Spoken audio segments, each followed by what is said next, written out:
अगर आप senior citizen हो या फिर आपकी कोई डॉटर है या फिर आपकी कोई शादी अभी तक नहीं हुई है, लेकिन अभी अभी आपने जॉब करना शुरू की हो या फिर स्टडी करते हो, उसके साथ साथ पार्ट टाइम जॉब करते हो, या फिर आप अपने रिटायरमेंट प्लान के लिए आप ऐसे कोई सेविंग प्लान करना चाहते हो जहाँ पे आपकी रिस्क जो है वो काफी ज्यादा कम हो और आपकी जो रिटर्न है वो आपको ज्यादा देने को मिले, इस तरह का आप सेविंग करना चाहते हो, तो गवर्नमेंट की तरफ से ऐसा कौन सा स्कीम है, तो उन सभी स्कीम के बारे में मैं आपको इस वीडियो में बताऊंगा। तो सबसे पहले बात करते हैं सीनियर सिटीजन के लिए। अगर आपके घर पे कोई ऐसे सीनियर सिटीजन है यानी कि जिसकी एज 60 प्लस है, वो आप भी हो सकते हो या फिर आपके घर पे कोई ऐसे पर्सन है जिसकी आप सीनियर सिटीजन प्लान की फायदा लेना चाहते हो गवर्नमेंट स्कीम के अंदर, तो उस स्कीम का नाम है सीनियर सिटीजन सेविंग स्कीम।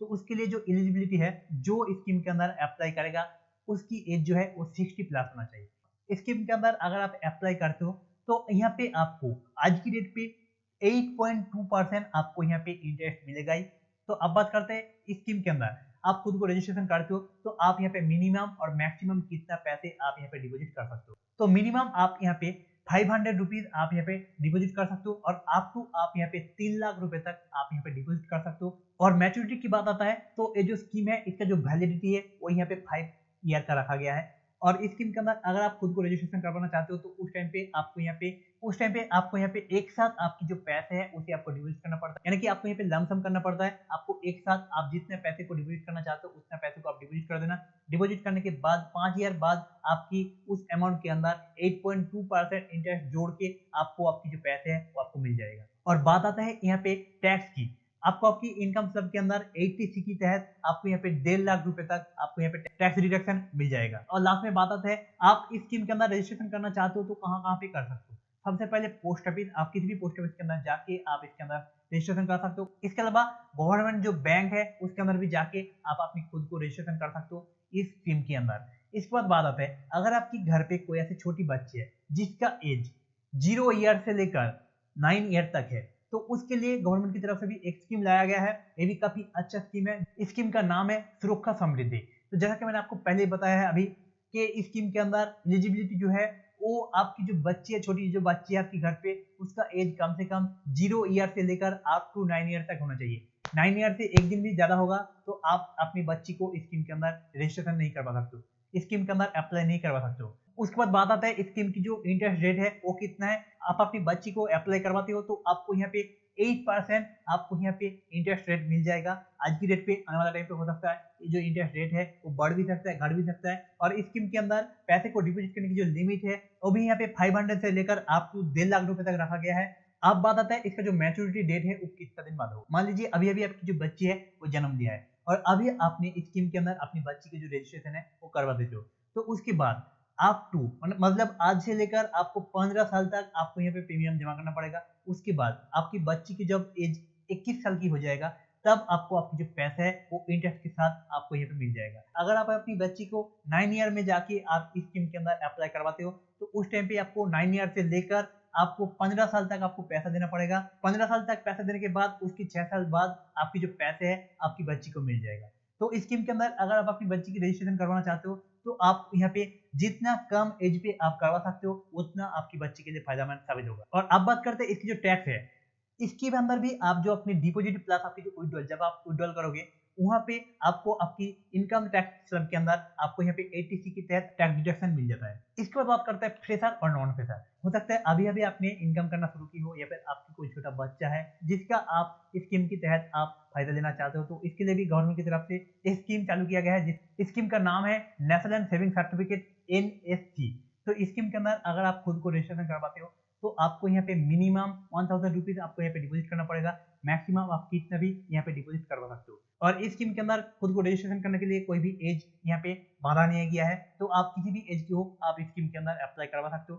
तो इस स्कीम के अंदर गवर्नमेंट की तरफ से जो इंटरेस्ट रेट बांधा गया है वो इस टाइम पे है 7.5%। और उसके बाद बात करते हैं इस स्कीम के अंदर आप जो अपने पैसे को डिपॉजिट करोगे उसके अंदर आपको कितना टैक्स देना पड़ेगा।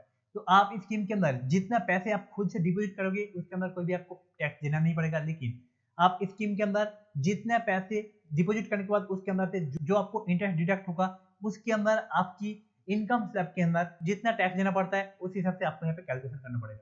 और इसके अलावा फ्रेशर और नॉन फ्रेशर के लिए और भी एक स्कीम है जिसका नाम है पीपीएफ यानी कि पब्लिक प्रोविडेंट फंड। पीएफ के बारे में बहुत सी लोगों को पता है, लेकिन पीपीएफ क्या है ये बहुत सी लोगों को पता नहीं है। अगर आप जानना चाहते हो पीएफ क्या है, पीपीएफ क्या है, तो आप कमेंट बॉक्स में कमेंट करके बताना। मैं इसकी पूरा डेडिकेटेड वीडियो बहुत जल्द बना दूंगा पीएफ वर्सेस पीपीएफ का। तो पीपीएफ जो है वो भी एक अच्छा स्कीम है आम आदमी के लिए। तो पीपीएफ के अंदर आज के डेट पे जो इंटरेस्ट रेट मिलता है वो है 7.1%। अब बात करते हैं पीपीएफ अकाउंट कौन कौन ओपन कर सकते हैं। तो पीपीएफ अकाउंट ओपन करने के लिए कोई भी लोग ओपन कर सकते हैं। जिसका कोई पीएफ अकाउंट नहीं है वही इंसान पीपीएफ अकाउंट यानी कि पब्लिक प्रोविडेंट फंड अकाउंट को ओपन कर सकते हैं। बच्चा हो, बूढ़े हो, जवान हो या फिर कोई भी औरत हो, कोई भी ऐसे गाल हो, कोई भी इस अकाउंट को ओपन कर सकते हैं। आप बात करते हैं कि पीपीएफ अकाउंट के अंदर कितने पैसे आप डिपॉजिट कर सकते हो। तो आप यहाँ पे मिनिमम किसी भी फाइनेंशियल ईयर में आप यहाँ पे 500 रुपीज आप डिपॉजिट कर सकते हो और अप टू आप यहाँ पे 1.5 लाख रुपए तक आप यहाँ पे डिपॉजिट कर सकते हो किसी भी फाइनेंशियल ईयर में। यानी कि आप इस साल में आप 1.5 लाख रुपए डिपॉजिट कर दिया है, उसके बाद आने वाला साल में आप फिर से 1.5 लाख रुपए डिपॉजिट कर सकते हो या फिर आप 500 भी रुपए डिपॉजिट कर सकते हो। उसके आने वाला साल पे आप वहाँ पे चाहे 1 लाख रुपए डिपॉजिट कर सकते हो, 10,000 रुपए डिपॉजिट कर सकते हो। वो आप अपनी अकॉर्डिंग आप किसी भी अमाउंट को आप यहाँ पे डिपॉजिट कर सकते हो। अब बात करते हैं ये जो पीपीएफ अकाउंट है इसका मैच्योरिटी डेट कितना है।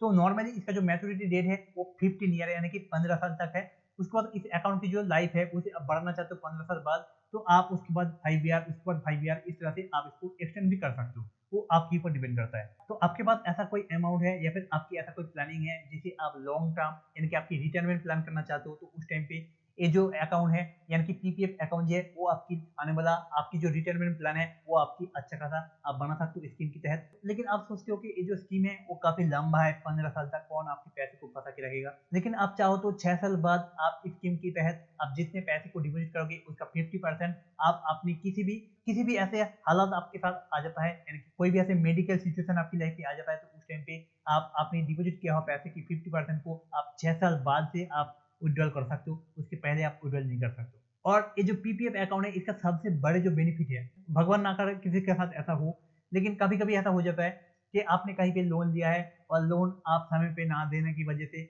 आपकी जो पूरा घर है, आपकी जो जमीन है, जायदाद है, आपकी पूरा जो संपत्ति है वो सब कुछ नीलाम हो जाता है। तो उस टाइम पे आपकी बैंक पे जो पैसे पड़ा रहता है वो भी नीलाम हो जाता है, तो उसे भी ले लिया जाता है। लेकिन अगर आपकी पीपीएफ अकाउंट है और उसके अंदर आपकी चाहे चाहे आपकी उसके अंदर करोड़ों रुपए पड़ा हुआ हो, उस पैसे के ऊपर वो जो नीलाम है उन लोगों की कोई भी ऐसे अधिकार नहीं होगा। गवर्नमेंट की तरफ से इस पीपीएफ अकाउंट को उस तरह से बनाया गया है, पीपीएफ अकाउंट के अंदर आप जितने पैसे रखोगे उसके अंदर बस सिर्फ और सिर्फ आपका ही हक होगा। और इसका और एक जो बेनिफिट है, इसके अंदर आप जितना भी पैसे को डिपॉजिट करते हो, जब आप अपने पैसे को मैच्योरिटी होने के बाद पैसे को विड्रॉल करते हो, तो उस टाइम पे आपकी डिपॉजिट अमाउंट प्लस आपकी जो इंटरेस्ट अमाउंट है उसके अंदर कोई भी ऐसे टैक्स नहीं लगता है अंडर।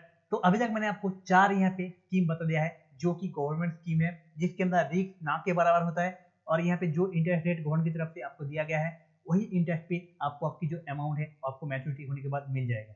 लेकिन अगर आपके पास ज्यादा टाइम है, अभी अभी आपने इनकम करना शुरू की हो, उस टाइम पे अगर आप अपने पैसे को थोड़ा रिस्क पे आप इन्वेस्ट करना चाहते हो, तो उस टाइम पे आपके पास बहुत सी ऐसे ऑप्शन होता है। आज की डेट पे इंडिया पे ज्यादातर लोग इस रास्ते पे जा रहा है जिसका नाम है म्यूचुअल फंड। अगर आपके पास थोड़ा बहुत टाइम है तो आप यहाँ पे रिसर्च कर सकते हो, थोड़ा बहुत रिसर्च करके आप अपने अकॉर्डिंग किसी भी म्यूचुअल फंड के अंदर लगा सकते हो। अगर आपके पास कोई भी ऐसे नॉलेज नहीं है तो आप इंडिया के अंदर जितना भी इंडेक्स फंड है, आप किसी भी इंडेक्स फंड के अंदर आप पैसे लगा सकते हो। यानी कि इंडेक्स फंड के अंदर पैसे को लगाते हैं, यानी कि ऐसा एक फंड के अंदर आपने पैसा लगा है जो आपकी पैसे को इंडिया की टॉप 50 या फिर टॉप 100 टॉप 150 के अंदर पैसे को लगाएगा। यानी कि वो 50 कंपनी या फिर 100 कंपनी ग्रो करेगा तो आपकी जो पैसे है वो भी ग्रो करेगा। तो अगर आप अपने पैसे को थोड़ा सा रिस्क पे आप इन्वेस्ट करना चाहते हो तो आप किसी भी म्यूचुअल फंड के अंदर लगा सकते हो। तो जैसा कि मैंने आपको बताया किसी भी आप इंडेक्स फंड के अंदर पैसे लगा सकते हो। आगे जाके अगर आप थोड़ा बहुत टाइम है तो आप थोड़ा रिसर्च करके आप अपने पैसे को आप किसी भी अच्छे म्यूचुअल फंड के अंदर पैसे को लगाओगे तो आपको यहाँ पे 12% से लेकर 20% तक आपको आपकी जो पैसे है उसके अंदर आपको इंटरेस्ट मिलते रहेंगे। तो अगर आप जानना चाहते हो कौन सा म्यूचुअल फंड आपके लिए बेहतर होगा या फिर कौन सा म्यूचुअल फंड को किस तरह से एनालिसिस करते हैं, स्टॉक मार्केट के अंदर भी पैसे को आप इन्वेस्ट करना चाहते हो तो डिसीजन कर सकते हो स्टॉक के अंदर आप अपने पैसे को लगाने के लिए क्या क्या आपको जानना चाहिए, ये सब टॉपिक के बारे में आप जानना चाहते हो तो आप इस चैनल को सब्सक्राइब कर लीजिए। क्योंकि आपको पता है इस चैनल के अंदर आपको स्टेप बाय स्टेप एक एक करके हर एक टॉपिक इन्वेस्टमेंट को लेकर या फिर सेविंग को लेकर हर एक टॉपिक के बारे में आपको इस चैनल के अंदर वीडियो देखने को मिलेगा, वो भी बहुत ही आसान भाषा में मैं आपको समझाने की कोशिश करूंगा। तो उम्मीद करता हूँ आपको इस वीडियो से कुछ ना कुछ सीखने को मिला है। तो आप कमेंट बॉक्स में बताइएगा, मैं आपको इस वीडियो के अंदर जितना स्कीम के बारे में बताया है उनमें से आपके पास कौन सा स्कीम पहले से आपने लेकर रखा है या फिर कौन सा स्कीम के अंदर आप इन्वेस्ट करने के बारे में सोच रहे हो, वो आप कमेंट बॉक्स में कमेंट कर बताना। और चलिए मिलते हैं आपसे ऐसे ऑर्गेनाइजेशन टॉपिक के साथ, तब तक के लिए सुरक्षित रहे, सावधान रहे।